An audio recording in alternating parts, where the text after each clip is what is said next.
Hi, and welcome to the Science of the Good Life. I'm here today with Jason Seeley, and Jason is a leadership development consultant and executive coach. Now, Jason contacted me a few weeks ago after watching my virtual conference on how to banish self-doubt with the new science of self-confidence, and he had some wonderful things to say, and one of the things he added was men have self-doubt too. And I was so intrigued by this that I had to contact him and get his insights on it. And he was so generous and gracious as to join me here today to share some of the thoughts because I was blown away by what he said. And because we always think as women that, we have a lot of self-doubt and men are always so confident all the time. But I really wanted to hear his perspectives, and he had some really interesting perspectives. So Jason, thank you so much for agreeing to be here today and for sharing your insights with us. Thank you very much, Louisa, for having me. Well, so please share. So men have self-doubt too, and I think it manifests a little bit differently in terms of what you were sharing with me. So please give us a little bit more information about your insights on that. Sure. Well, men have self-doubt the same way that women do. Where I really see it manifest itself with clients and personal experience has been in how men connect with this idea of maleness. When I say maleness, I mean an image of masculinity. So men sort of slide into different categories. They slide into the category of men who do fit in with that image of masculinity and maleness. And those men really fight to maintain that image of masculinity and maleness. So if I were to bring a Carol Dweckism into this, we would say that they employ a fixed mindset to maintain that image of maleness and masculinity. Then there are men who don't, on the outside, fit in with that image. Maybe they're not 6'2", maybe they're not built, just so. Different reasons why they may not fit in. Where they struggle is in trying to fit in. So they lose their authenticity because they are trying to fit in with that image, which they are not. And I think the same pattern happens with women. I think women experience the same thing, maybe in a slightly different degree. So when you say this image of maleness or masculinity, what exactly are you talking about? Well, I think it manifests itself in different ways. I think there's a physical image of maleness and masculinity that we've all learned to believe that that is the image of a man.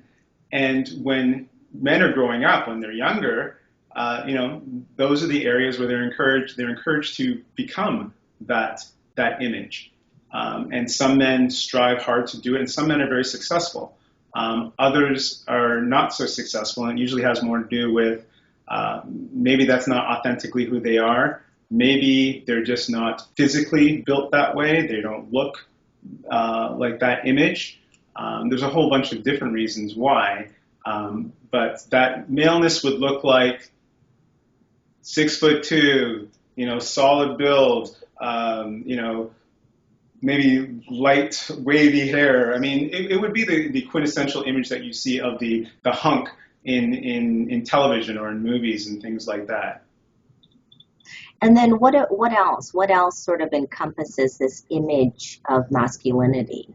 Sure. So I know that a lot of the experiences I have with my executive coaching clients, that masculinity manifests itself not just physically, but also in the roles they should have in a corporation. So many of my clients, they're looking for career movement, which is fine, but they validate themselves based on the title that they have or the title that they receive. So there's a bit of that contingent self-worth. If I get the title of director or VP or president, then that must validate my existence as a male. If I'm making a certain amount of money, that validates my existence as a male. If I am provider for my family, that validates my existence as a male.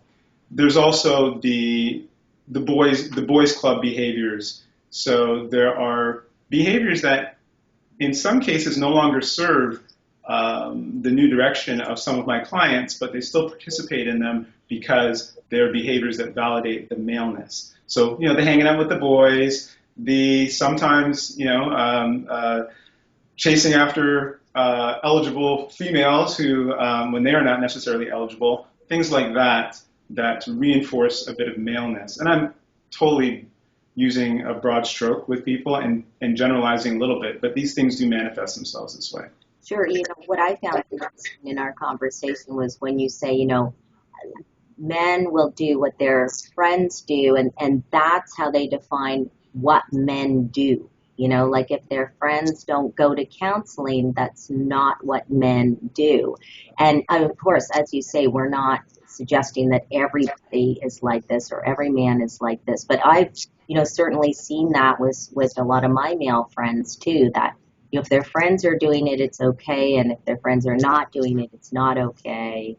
It's not what men do.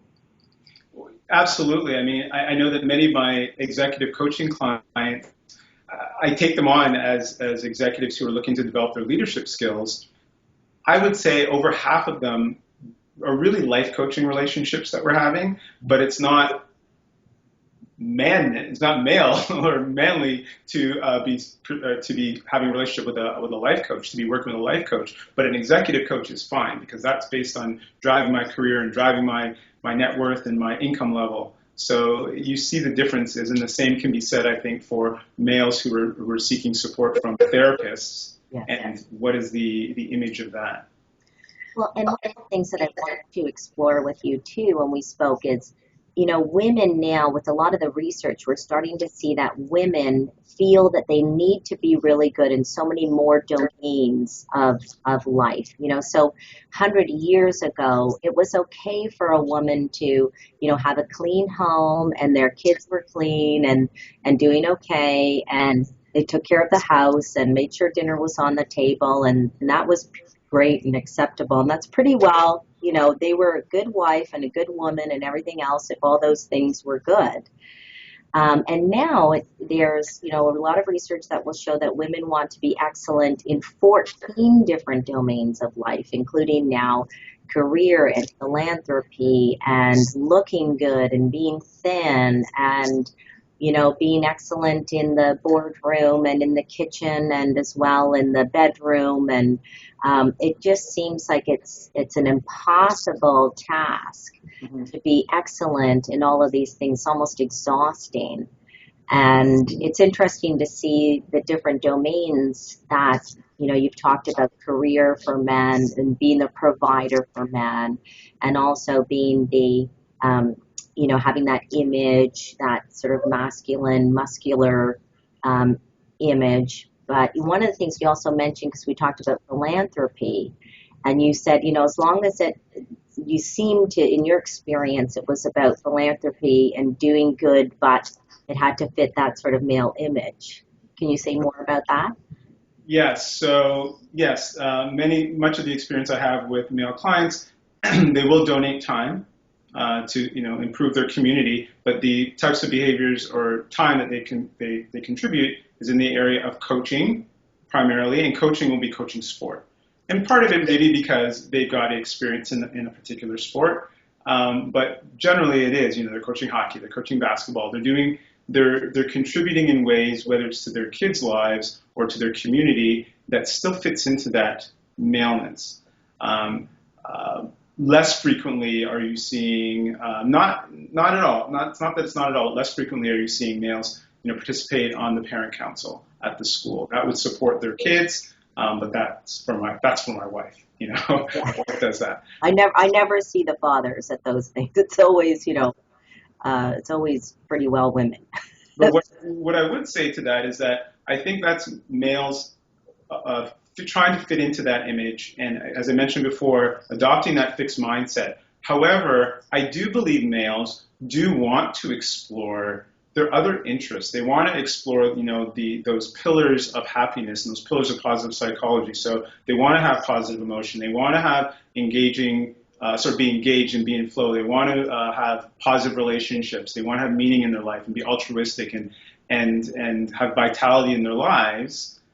But they fight this battle of wanting to pursue those things that give them those feelings and staying connected with the maleness of I'm the provider, this is my career, and I have to pursue this career to be seen as male. These are the jobs I can take. These are the extracurricular pieces I can take on. They've got to all fit this maleness. So the clients that I have that are getting midlife and that really come to me as life coaching work, they're the ones who are looking to explore beyond the maleness. They're the ones who are looking to connect with those pillars because they feel like something is missing. They're looking for authenticity with themselves. So what do you suggest for them, for men who want to maintain this masculine image, but also want more? Is there some piece of advice that you could offer men? Authenticity, and pursue authenticity. I saw a video with Brene Brown the other day, and she spoke to 3 C's. So courage, compassion, and connection. So the courage to be really who you really are, the compassion to be kind to yourself and to be kind to others, and connection with others, but connection through authenticity. So it's one thing to hang out with your friends and have a connection that way, but connect with them being your best self, being your real self. And I think those are starting points. I also believe that those pillars of positive psychology will help people to explore those things that give them positive emotion, regardless of are these things quote unquote male or female or whatever. If something makes me feel good, let me pursue that.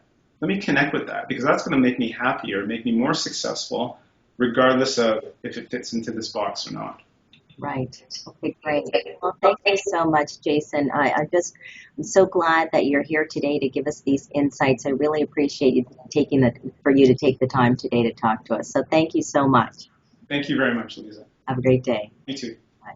Bye-bye.